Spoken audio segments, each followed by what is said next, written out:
जुल्फिकार साहब 9 मई के वाकयात के बाद जो लोग उसमें मुलविस थे उन सब कोई बात करने को तैयार नहीं है। ना नून लीग बात करना चाहती है, ना एस्टैब्लिशमेंट बात करना चाहती है। सब तरफ से दरवाजे बंद हैं। शोहदा की फैमिली ने कल प्रेस कॉन्फ्रेंस की है। वो कहते हैं कि फौजी अदालतों में इन सबका ट्रायल होना चाहिए और उसके लिए अपील भी दायर करेंगे मंडे को एग्जैक्टली। आपको लगता है कि इस सब के बाद पीटीआई आइंदा इलेक्शन में भरपूर कंटेस्ट करने के काबिल होगी?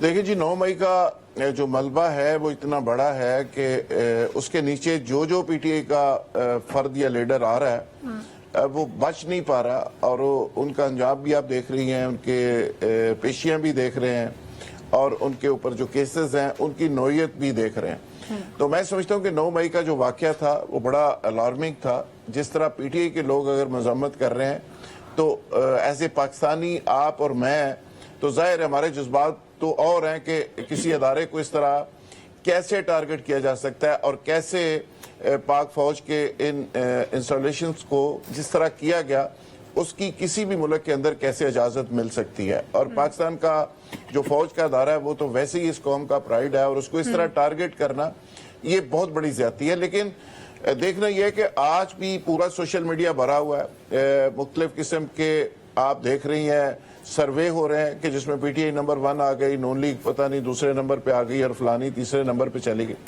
ये सारे सर्वेस के बावजूद इसको मटेरियलाइज करके वोटर्स में तब्दील करना और उसके बाद आपकी कैंडिडेचर को फाइनल करना, टिकट्स तकसीम करना, पार्लिमानी बोर्ड्स बनना, इलेक्शन के प्रोसेस में जाना, फिर इलेक्शन डे को मैनेज करना और इलेक्शन कैंपेन चलाना, उससे भी बड़ी बात। ये सारे मराहिल हैं।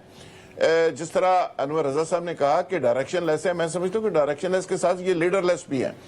तो लीडरलेस पार्टी डायरेक्शन लेस होते हुए वो ये सारे मराहिल कामयाबी के साथ कैसे तय करेगी, ये बहुत बड़ा चैलेंज है। और ये सबसे बड़ा प्रॉब्लम यह है कि इमरान खान साहब की शख्सियत ऐसी है कि वो अपने अलावा किसी शख्स को ना पार्टी में तस्लीम करते थे, ना सेकंड ईयर उन्होंने को पैदा होने दी, ना उस तरह की लीडरशिप उन्होंने बनाई। ये नवाज लीग को भी रगड़ा लगा, लेकिन उस रगड़े के बावजूद नवाज शरीफ की अगर कंपैरिजन करें तो नून लीग के अंदर जिसको हम पॉलिसी सियासत कहते हैं, पीपल्स पार्टी के अंदर अगर टॉप टीयर लीडरशिप गिरफ्तार होती है तो सेकंड टीयर लीडरशिप तैयार होती है पार्टी को मजबूत रखने के लिए, ऐसे वक्त में संभालने के लिए। पीपल्स पार्टी की लीडरशिप भी मौजूद है, नून लीग की लीडरशिप भी मौजूद है और वो खड़ी है और वो लीडर के साथ बुरे हालात में खड़ी रही। लेकिन यहाँ पे ये सारे लोग तितर बितर इसलिए हो गए कि ये सारे एक गुब्बारे में हवा की तरह था, वो थोड़ी सी लगी और वो सारा फट गया।